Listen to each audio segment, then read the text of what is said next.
আমাৰ ক্লাছ 3 পৰা 8 লৈকে 4টা এছেছমেণ্ট হ'ব। ইয়াত স্পষ্টকৈ উল্লেখ কৰিছে 3 পৰা 8 লৈকে 4টা এছেছমেণ্ট হ'ব। এটা হ'ল FA1, তাৰপিছত হ'ব SA1, তাৰপিছত হ'ব FA2, তাৰপিছত শেষত হ'ব SA2। গতিকে FA দুটা অৰ্থাৎ ফৰ্মেটিভ এছেছমেণ্ট দুবাৰ হ'ব, এবাৰ জুন মাহত আৰু এবাৰ ডিচেম্বৰ মাহত, আৰু ছামেটিভ এছেছমেণ্ট দুবাৰ হ'ব, এবাৰ ছেপ্টেম্বৰ মাহত আৰু এবাৰ ফেব্ৰুৱাৰী মাহত। ক্লাছ 3 পৰা 8 অৰ্থাৎ ক্লাছ 1 আৰু 2ত আমাৰ এনেধৰণৰ 4 ৰকমৰ এক্সাম অনুষ্ঠিত নহয়। তেওঁলোকৰ কাৰণে ছামেটিভ এছেছমেণ্ট নাই, তেওঁলোকে অকল ফৰ্মেটিভ এছেছমেণ্টহে দিব। আৰু ছামেটিভ এছেছমেণ্ট আৰু ফৰ্মেটিভ এছেছমেণ্টৰ মাজত চিলেবাছৰ ডিফাৰেঞ্চ আছে। ফৰ্মেটিভ এছেছমেণ্ট 1 আমাৰ জুন মাহত অনুষ্ঠিত হ'ব, 50 নম্বৰৰ কাৰণে অনুষ্ঠিত হ'ব, আৰু চিলেবাছ কভাৰ কৰিব এপ্ৰিল, মে, জুনৰ চিলেবাছ। ছামেটিভ এছেছমেণ্ট 1 অনুষ্ঠিত হ'ব ছেপ্টেম্বৰ মাহত, 100 নম্বৰৰ পৰীক্ষা অনুষ্ঠিত হ'ব, 100 নম্বৰৰ কাৰণে এছেছমেণ্টটো ল'ব লাগিব, আৰু কোৰ্ছ কভাৰ কৰিব এপ্ৰিলৰ পৰা ছেপ্টেম্বৰলৈকে। তাৰপিছত ডিচেম্বৰ মাহত ফৰ্মেটিভ এছেছমেণ্ট 2 অনুষ্ঠিত হ'ব, আৰু কোৰ্ছ কভাৰ কৰিব অক্টোবৰৰ পৰা ডিচেম্বৰলৈকে। আৰু ফেব্ৰুৱাৰী মাহত ছামেটিভ এছেছমেণ্ট 2 অনুষ্ঠিত হ'ব, যোনটো 100 মাৰ্কছৰ হ'ব। তাত কোৰ্ছ কভাৰ কৰিব অক্টোবৰৰ পৰা ফেব্ৰুৱাৰীলৈকে। অৰ্থাৎ ফৰ্মেটিভ এছেছমেণ্টবিলাকত 3 মাহৰ কোৰ্ছ কভাৰ কৰে, আৰু ছামেটিভ এছেছমেণ্টবিলাকত 6 মাহৰ কোৰ্ছ কভাৰ কৰিব। ফৰ্মেটিভ এছেছমেণ্টবিলাক 50 মাৰ্কছৰ হ'ব, আৰু ছামেটিভ এছেছমেণ্টবিলাক 100 মাৰ্কছৰ হ'ব। আৰু ক্লাছ 1 আৰু 2ত ছামেটিভ এছেছমেণ্ট নহয়, ফৰ্মেটিভ এছেছমেণ্ট হ'ব, অৰ্থাৎ 50 মাৰ্কছৰ এক্সামেই, প্ৰতিটো এছেছমেণ্টে 50 মাৰ্কছৰে হ'ব ক্লাছ 1 আৰু 2ৰ কাৰণে। নিশ্চয় এইখিনি ক্লিয়াৰ হৈছে। তাৰপিছত আহক ক্লাছ 5 আৰু 8ৰ ক্ষেত্ৰত এটি পৰিৱৰ্তন অনা গৈছে, আৰু পৰিৱৰ্তনটো হ'ল যে ক্লাছ 5 আৰু 8ৰ ফেব্ৰুৱাৰী মাহত যোনটো এছেছমেণ্ট হ'ব সেইটোক এনুৱেল এক্সাম বুলি গণ্য কৰা হ'ব। 5 আৰু 8ত এনুৱেল এক্সাম অনুষ্ঠিত হ'ব। আৰু এই এনুৱেল এক্সামৰ বেলেগ ক্লাছকেইটাৰ লগত ডিফাৰেঞ্চ এইটোৱে হ'ব যে বেলেগ ক্লাছবিলাকত ছামেটিভ এছেছমেণ্ট 2 অনুষ্ঠিত হ'ব,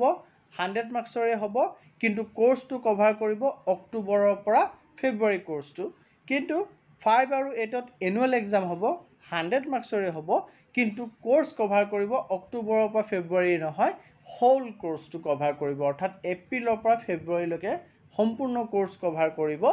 এনুৱেল এক্সাম ক্লাছ 5 আৰু ক্লাছ 8ৰ কাৰণে। আৰু এটা কাম আমি আমাৰ এই এছেছমেণ্ট হোৱাৰ পিছত কৰিব লাগে, সেইটো হৈছে আমাৰ খতিয়ান পত্ৰ পূৰণ কৰিব লাগে, অৰ্থাৎ আমাৰ ৰিপৰ্ট কাৰ্ড বনাব লাগে। ৰিপৰ্ট কাৰ্ড বনোৱাৰ ক্ষেত্ৰত আমাৰ ৱেইটেজ দি দিছে, ক'ৰ পৰা কিমান ৱেইটেজ পাৰ্চেণ্টেজ মাৰ্কছ আনি পেলাই আমি ৰিপৰ্ট কাৰ্ডটো কমপ্লিট কৰিম। আমাৰ যি ফৰ্মেটিভ এছেছমেণ্ট 1 অনুষ্ঠিত হ'ব তাৰ পৰা 10 মাৰ্কছ আহিব, ছামেটিভ আৰু ফৰ্মেটিভ এছেছমেণ্ট 2ৰ পৰাও 10% আহিব,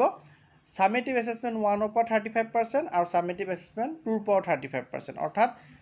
ফৰ্মেটিভ এছেছমেণ্টৰ পৰা দুবাৰত 10%কৈ 20%, আৰু ছামেটিভ এছেছমেণ্টৰ পৰা দুবাৰত 35%কৈ 70%।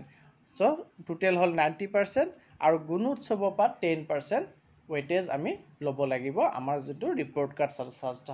ছাত্ৰ ছাত্ৰীসকলৰ কাৰণে বনাম তাত আমি 10% গুণোৎসৱৰ পৰা দিব লাগিব। আৰু এটা ইম্পৰ্টেণ্ট কথা, আমাৰ যোৱা বছৰৰ পৰাই গম পাইছোঁ, আমি এনুৱেল এক্সাম য'ত হ'ব ক্লাছ 5 আৰু 8ত, তাত আমাৰ হোল্ডিং বেক অফ ষ্টুডেণ্ট অপশ্যনটো আছে, অৰ্থাৎ সেই শ্ৰেণীত ছাত্ৰ ছাত্ৰীসকলক ৰখাই দিব পৰা অপশ্যনটো আছে। ইয়াৰ ওপৰত ডিটেইলছ ভিডিঅ' এটা মোৰ আগতেও বনাই থোৱা আছে। এই হোল্ডিং বেক যোনটো নটিফিকেশ্যনটো 1 নৱেম্বৰ 2022ত প্ৰকাশ পাইছিলে, আৰু আমি ক্লাছ 5 আৰু 8ৰ ক্ষেত্ৰত ছাত্ৰ ছাত্ৰীসকলক যোনটো প্ৰথম ছামেটিভ এছেছমেণ্টত তেওঁলোকে বহিব, তাতে তেওঁলোকক আমি যিখিনি তেওঁলোকৰ ৰিমিডিয়েল প্ৰয়োজন হ'ব, তেওঁলোকৰ যিখিনি লাৰ্ণিং গেপ আমি পাম, সেইখিনি আমি ৰেগুলাৰ বেচিছত তেওঁলোকক আমি ৰিমিডিয়েল দি পেলাই সেইখিনি দূৰ কৰিবৰ কাৰণে চেষ্টা কৰিম। আৰু যদি সেই চেষ্টা কৰাৰ পাছতো এনুৱেল এক্সামিনেশ্যনলৈকে গৈ সেই ছাত্ৰ বা ছাত্ৰীগৰাকীয়ে যি এক্সপেক্টেড লাৰ্ণিং আউটকাম এচিভ কৰিব লাগিছিল সেইখিনি এচিভ কৰিব নোৱাৰে, তেতিয়াহ'লেও আমি পুনৰ সেই এনুৱেল এক্সামৰ পাছত তেওঁলোকৰ কাৰণে ৰিমিডিয়েল টিচিঙৰ ব্যৱস্থা কৰিম আৰু তেওঁলোকক আমি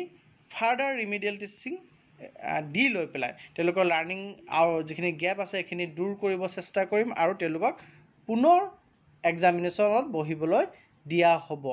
আৰু সেই পুনৰ বহিব দিয়া এক্সামিনেশ্যনটো যদি তেওঁলোকে ফেইল হয় তেওঁলোকে যদি এক্সপেক্টেড লাৰ্ণিং আউটকাম এচিভ কৰিব নোৱাৰে তেতিয়াহ'লে SMC মেম্বাৰসকলৰ লগত আলোচনা কৰা হ'ব আৰু লগতে তেওঁলোকৰ পেৰেণ্টছসকলৰ লগত আলোচনা কৰি পেলাই তেওঁলোকক সেই শ্ৰেণীত 5 আৰু 8তে ৰখাই দিয়া হোল্ডিং বেক কৰাৰ সিদ্ধান্ত গ্ৰহণ কৰিব পৰা যাব বুলি এটি নটিফিকেশ্যন ইতিমধ্যে প্ৰকাশ পাইছে গতিকে ছাত্ৰ বা ছাত্ৰীগৰাকীক তেওঁলোকৰ লাৰ্ণিং আউটকাম এচিভ কৰাবৰ কাৰণে শিক্ষক বা শিক্ষয়িত্ৰীগৰাকীয়ে যিমান দূৰ সম্ভৱ চেষ্টা কৰিব কিন্তু তাৰ পিছতো যদি পুনৰ চেষ্টা কৰাৰ পাছতো পুনৰ সুবিধা দিয়াৰ পাছতো যদি যিখিনি লাৰ্ণিং আউটকাম এচিভ কৰিব লাগিছিল সেইখিনি এচিভ কৰিব নোৱাৰে তেন্তে সেই ছাত্ৰ বা ছাত্ৰীগৰাকীক 5ত বা 8ত ৰখাই দিয়া হ'ব আৰু কোনোবা ছাত্ৰ বা ছাত্ৰীগৰাকীয়ে যদি পঞ্চমমান শ্ৰেণী বা অষ্টম শ্ৰেণীৰ এনুৱেল এক্সামত বছৰীয়া পৰীক্ষাত এৰাব নোৱাৰা কাৰণৰ কাৰণে এপিয়াৰ হ'ব নোৱাৰে বহিব নোৱাৰে তেতিয়াহ'লে তেওঁলোকৰ এচিভমেণ্ট লেভেলটো কেলকুলেট কৰা হ'ব ফৰ্মেটিভ এছেছমেণ্ট 1 ফৰ্মেটিভ এছেছমেণ্ট 2 আৰু ছামেটিভ এছেছমেণ্ট 1 আৰু ছামেটিভ এছেছমেণ্ট 2ৰ বেচিছত আৰু তাৰ লগতে গুণোৎসৱৰ ফলাফলৰ বেচিছত তেওঁলোকৰ এচিভমেণ্ট লেভেলটো কেলকুলেট কৰি পেলাই তেওঁলোকক উত্তীৰ্ণ বা অনুত্তীৰ্ণ যি হৈছে সেইটো কৰি দিয়া হ'ব গতিকে যদিও বহু স্কুলে এই নিৰ্দেশনাটি পলমকৈ প্ৰকাশ পোৱাৰ কাৰণে প্ৰথম সামগ্ৰিক মূল্যায়ন আৰু দ্বিতীয় সামগ্ৰিক মূল্যায়ন প্ৰথম সামগ্ৰিক মূল্যায়ন অলৰেডি অনুষ্ঠিত কৰিলে দ্বিতীয় সামগ্ৰিক মূল্যায়ন বৰ্তমান চলাই আছে তথাপিও আমি এই কথাখিনি জানা খুবেই দৰকাৰ আৰু এইমতে আমি তৃতীয় পৰীক্ষাটো যেতিয়া আহিব অৰ্থাৎ ডিচেম্বৰ মাহত যেতিয়া হ'বগৈ তেতিয়া যদি আমি ঠিক কৰি ল'ব পাৰোঁ তেন্তে আমাৰ বহু কামত আহিব আমি বিদ্যালয়সমূহে প্ৰথম শ্ৰেণীৰ পৰা অষ্টম শ্ৰেণীলৈকে একেধৰণৰ পৰীক্ষা পাতি আছোঁ কিন্তু প্ৰথম আৰু দ্বিতীয় শ্ৰেণীৰ কাৰণে অকল ফৰ্মেটিভ এছেছমেণ্ট হ'ব ছামেটিভ এছেছমেণ্ট নহয় অৰ্থাৎ 50 নম্বৰৰ পৰীক্ষা অনুষ্ঠিত হ'ব 100 নম্বৰৰ পৰীক্ষা অনুষ্ঠিত নহয় আৰু 3 মাহৰ কোৰ্ছে কভাৰ কৰিব লাগিব আৰু তৃতীয় শ্ৰেণীৰ পৰা অষ্টম শ্ৰেণীলৈকে 4টা পৰীক্ষা হ'ব জুন মাহত হ'ব ফৰ্মেটিভ এছেছমেণ্ট 1 যোনটো 50 নম্বৰৰ ছেপ্টেম্বৰ মাহত হ'ব ছামেটিভ এছেছমেণ্ট 1 যোনটো 100 নম্বৰৰ ডিচেম্বৰ মাহত হ'ব ফৰ্মেটিভ এছেছমেণ্ট 2 যোনটো 50 নম্বৰৰ আৰু ফেব্ৰুৱাৰী মাহত হ'ব ছামেটিভ এছেছমেণ্ট 2 যোনটো 100 নম্বৰৰ আৰু চিলেবাছ কভাৰ কৰিব ফৰ্মেটিভ এছেছমেণ্টৰ কাৰণে 3 দুটাত 3 মাহকৈ আৰু ছামেটিভ এছেছমেণ্ট দুটা অনুষ্ঠিত হ'ব সেই দুটাত 6 মাহকৈ চিলেবাছ কভাৰ কৰিব আৰু তাৰ লগত এটা ডিফাৰেঞ্চ আছে সেইটো হ'ল এনুৱেল এক্সাম হ'ব 5 আৰু 8ত আৰু 5 আৰু 8ৰ এনুৱেল এক্সাম হ'ব ছামেটিভ এছেছমেণ্টৰ সলনি আৰু সেই এনুৱেল এক্সামত 100 মাৰ্কছৰে হ'ব কিন্তু ছামেটিভ এছেছমেণ্টটোত যিদৰে 6 মাহৰ কোৰ্ছ বাকীকেইটা ক্লাছৰ কাৰণে হয় সেইদৰে কিন্তু 5 বা 8ৰ কাৰণে 6 মাহৰ কোৰ্ছ নহয় পেলাই সম্পূৰ্ণ কোৰ্ছটো কভাৰ কৰিব লাগিব এনুৱেল এক্সামৰ কাৰণে আৰু তাত পাছ ফেলৰ কথাও আহিছে আৰু সেই পাছ ফেলৰ ক্ষেত্ৰত শিক্ষকৰ ফালৰ পৰা যিমান দূৰ চেষ্টা কৰিব লাগে প্ৰথম ছামেটিভ এছেছমেণ্টতে যেতিয়া গম পাব ছাত্ৰ বা ছাত্ৰীগৰাকী দুৰ্বল তেতিয়া তেওঁলোকৰ কাৰণে ৰিমিডিয়েলৰ ব্যৱস্থা কৰিব তেওঁলোকক এক্সট্ৰা ক্লাছ কৰাব আৰু তেনেদৰে গৈ পেলাই যদি শেষত গৈ পেলাই এনুৱেল এক্সামতো ভাল ফলাফল দেখুৱাব নোৱাৰে লাৰ্ণিং আউটকাম এচিভ কৰিব নোৱাৰে তেতিয়াহ'লে তেওঁলোকৰ বাবে সেই এনুৱেল এক্সামৰ পাছত আকৌ পুনৰ ক্লাছ হ'ব আৰু ৰিমিডিয়েল হ'ব আৰু হোৱাৰ পিছত তেওঁলোকক পুনৰ এক্সাম দিয়াৰ সুবিধা দিয়া হ'ব সেই